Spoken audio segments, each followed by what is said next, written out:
আমরা তো গোস্ত দিতে যাইও শোডাউন করি, ঠিক না? কি আসল গরিবরা তো পাই না, আসল গরিবরা তো পাই না, আসল গরিবরা তো পায় না। যারা চাইতেও পারে না, কাউকে বলতেও পারে না, এরকম গরিবরা তো পায় না।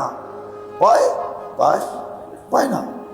তার ভিতরে সবচেয়ে বড় যে জিনিসটা হয় আমাদের দেশে, বড় ব্যথা লাগে, বড় ব্যথা, বড় ব্যথা লাগে।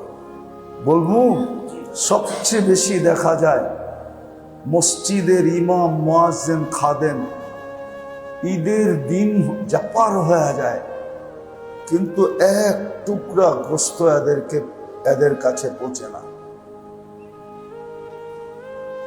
এক টুকরা গোস্ত পৌঁছে না। কাঁচার দরকার ছিল না, রান্নাটাও পৌঁছে না। কেন সারা দিন তো জামাই বাড়ির রান দিয়েই ব্যস্ত থাকে, রান নিয়েই ব্যস্ত থাকে। কি কি আত্মীয় স্বজনের বাড়ি নিয়েই ব্যস্ত থাকে, ঠিক না? পরে যদি ইমাম মুয়াজ্জিন বলেও তো জিহ্বায় কামড় দিয়ে ব্যস্ত ছিলাম, তো এই জন্য মনে ছিল না। আমার সমাজে তো এই অবস্থা।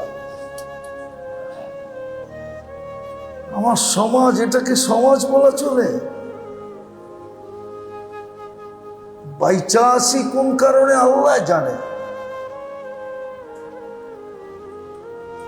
আমরা সমাজ হিসাবে যে বেঁচে আসি, জাতি হিসাবে, মনে হয় অন্য কোনো কারণে।